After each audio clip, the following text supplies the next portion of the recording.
এক অন্যরকম ইতিহাস রচিত হলো বাংলাদেশে।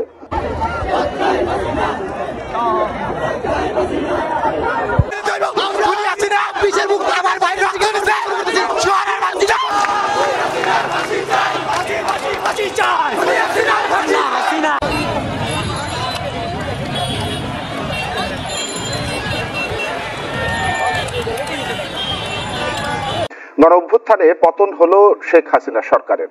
হেলিকপ্টারে করে পালালেন দেশ ছেড়ে। এতে রাজপথে বিজয় উল্লাসে মাতেন ছাত্র জনতা।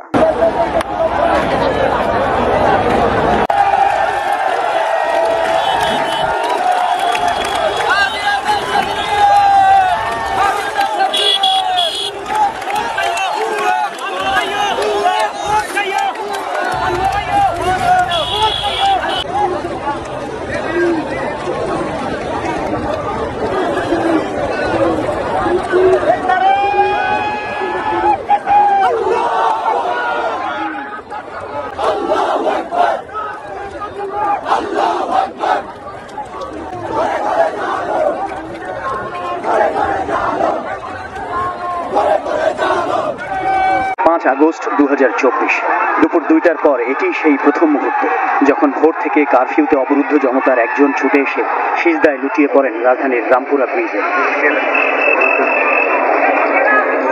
সেনাবাহিনী ব্যারিকেড তুলে নেয় ছাত্র জনতার ঢল নামে রাজপথে। কুড়িল বিশ্ব রোড থেকে মৌচাক মোড়, গোটা প্রগতি সরণিতে তখন লাখো মানুষের পদচারণা আর উল্লাস। বিক্ষোভ মিছিল মুহূর্তেই পরিণত হয় বিজয় উৎসবে। সেনা সদস্যদের অভিবাদন জানিয়ে চলতে থাকে উল্লাস। রাস্তার পাশে দাঁড়িয়ে থাকা সেনা সদস্যদের সাথে করমর্দন করেন আন্দোলনকারীরা। মুহূর্তেই মানুষের সয়লাভ হয়ে যায় রাজধানীর প্রতিটি সড়ক। গ্রহের চত্বর শাহবাগও হয়ে ওঠে জনস্রোতের মিলনস্থল। ঢাকার সব প্রান্ত থেকে মানুষজন জড়ো হতে থাকেন এখানে, যেখান থেকে শুরু হয়েছিল বৈষম্য মোচনের যাত্রা। বেলা গড়ায় আর ছাত্র জনতা সেনাবাহিনী একাকার হয়ে যায় এই এলাকায়। ছাত্র হত্যা, খেটে খাওয়া মানুষের প্রাণহানি আর জনসম্পৃক্তির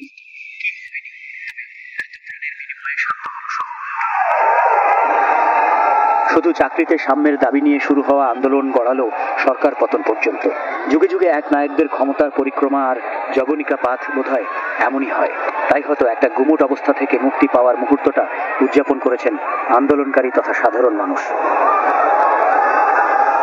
15 বছরের বেশি ধরে চলা এক দলের শাসনযন্ত্রের দুর্নীতি, অনিয়ম আর জন আকাঙ্ক্ষার বিপরীতে দলীয় মনোবৃত্তির লালন, সবকিছুর অবসান হলো শেখ হাসিনার পদত্যাগ ও দেশ ছাড়ার মধ্য দিয়ে। যে চিত্র দেখিয়ে দিল উপমহাদেশে ক্ষমতার রাজনীতির শেষ পরিণতির এক নতুন পুনরাবৃত্তি।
Ya,